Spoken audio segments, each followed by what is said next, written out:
జై శ్రీమన్నారాయణ. శివాలయంలో ఉన్నటువంటి నందికి ఎందుకంత ప్రాముఖ్యత ఈరోజు మనం తెలుసుకుందాం మన ఈ వీడియోలో. శివాలయంలోకి అడుగు పెట్టగానే పరమేశ్వరుని కంటే ముందుగా నందినే దర్శించుకుంటాం. కొందరు నంది రెండు కొమ్ముల మధ్య నుంచి చూస్తారు ఆ పరమేశ్వరుని. మరికొందరు ఆయన చెవిలో తమ అభిష్టాలను చెప్పుకుంటారు. నంది పరమేశ్వరునికి ద్వారపాలకుడు కాబట్టే ఆయనకు అంత ప్రాముఖ్యత ఉందా? ఆయన చరిత్ర ఒకసారి మనం నందీశ్వరుని తలుచుకుంటూ ప్రారంభిద్దాం. పూర్వం శిలాదుడు అనేటువంటి ఋషి ఉండేవాడట. ఎంత జ్ఞానాన్ని సంపాదించినా, ఎంత గౌరవాన్ని సంపాదించినా పిల్లలు లేకపోవడం వల్ల ఆయనకు లోటుగా ఉండేది. అలాగని అతను సంతాన భాగ్యం కోసం పరమశివునికి అనుగ్రహం పొందడం కోసము విశేషమైనటువంటి గొప్ప తపస్సు చేస్తాడు. అతని ఒంటి నిండా చెదులు పట్టి ఆయన ఒంటి నిండా చెదులు పట్టినా సరే నిష్ఠ తగ్గలేదు. ఎట్టకేలకు శిలాదుని ఎదుట ప్రత్యక్షమయ్యాడు ఆ పరమేశ్వరుడు. అప్పుడు ఆ శిలాదుడు స్వామివారిని చూసి, స్వామి, నాకు అయోనిజుడుగా ఒక కుమారుణ్ణి కలుగజేయండి అని కోరుకుంటాడు. అంత భక్తి మెచ్చినటువంటి పరమశివుడు పరవశించిపోయి తదాస్తు అని వరమిచ్చి వెళ్తాడు. ఆ శివుని వరాన్ని పొందినటువంటి శిలాదుడు ఒకనాడు యజ్ఞాన్ని నిర్వహిస్తూ ఉండగా ఆ యజ్ఞం నుంచి ఒక బాలుడు ఉద్భవిస్తాడు.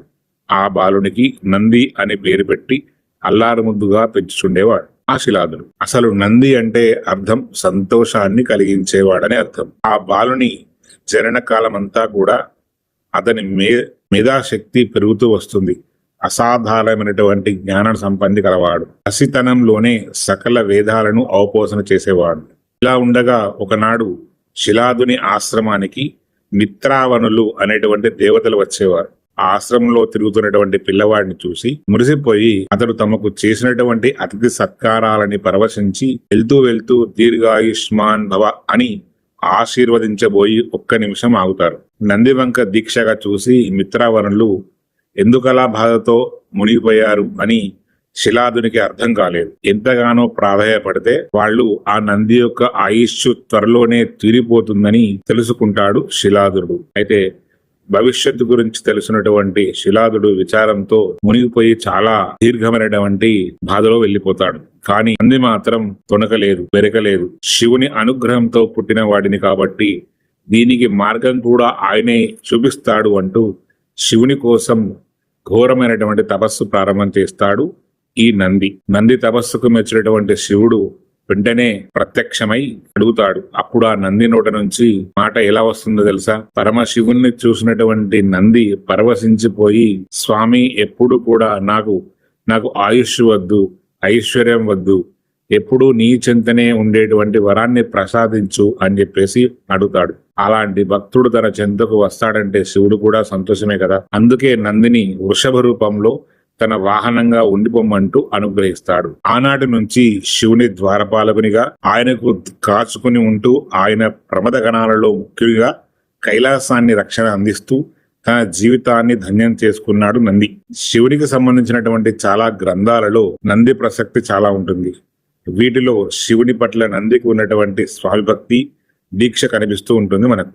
ఉదాహరణకు క్షీరసాగర మథనంలో ఆలాహలం అనేటువంటి విషయం వెలుగునప్పుడు దాని నుంచి లోకాలను కాపాడడానికి శివుడు ఆ విషయాన్ని మృంగి గరళకంఠుడిగా మారతాడు. ఆ సమయంలో కొద్దిపాటి విషయం కిందికి పొలిపుతుంది. అప్పుడు శివుని చెంతనే ఉన్నటువంటి నంది ఏమాత్రం ఆలస్యం చేయకుండా ఆ కాస్త విషయాన్ని కూడా ఆరగించేశాడు. మహా దేవతలు ఆ హాలాహలానికి భయపడి పారిపోతుండగా నంది మాత్రం కేవలం శివుని మీద నమ్మకంతో దాన్ని చప్పరించి నిశ్చితంగా నిల్చున్నాడు. నంది వెనకాల ఇంత చరిత్ర ఉంది కాబట్టే ముఖ్య భక్తునిగా కూడా భావిస్తారు మన భక్తులు. తమిళనాట ఆయనను అష్టసిద్ధులు కలిగినటువంటి వాడిగా, జ్ఞానిగా, ప్రథమ గురువులలో ఒకనిగా భావిస్తూ ఉంటారు. శైవ మత ప్రభావం అధికంగా ఉన్నటువంటి కర్ణాటకలో కూడా బసవనగుడి, మైసూరు వంటి ప్రాంతాలలో ఈ నందీశ్వరునికి ప్రత్యేకమైనటువంటి ఆలయాలు కూడా ఉన్నాయి. ఇక మన తెలుగునాటలో కూడా లేపాక్షి, మహానంది వంటి క్షేత్రాల్లో కూడా నందీశ్వరునికి ప్రాధాన్యత కనిపిస్తూ ఉంటుంది. శివుడు ఉన్నంత కాలము ఆయన భక్తుడైనటువంటి బసవన్న కూడా ఏ లోటు కూడా ఉండదు. పరమశివునికి ఎల్లప్పుడూ సేవలు చేసుకున్నటువంటి ఆ నందీశ్వరుని యొక్క చరిత్ర తెలుసుకొని మనము కూడా పునీతులైనాము. ఆ నందీశ్వరుని యొక్క అనుమతి ఉంటేనే పరమేశ్వరుడు అనుగ్రహిస్తారట. కాబట్టి మనం ఇప్పటి నుంచి శివాలయంకు వెళ్ళినప్పుడు ప్రప్రథమంగా నందీశ్వరుని దర్శనం చేసుకొని నందీశ్వరునికి ప్రార్థన చేసి ఆ పరమశివుని యొక్క ఆశీర్వాదం పొందుదాం.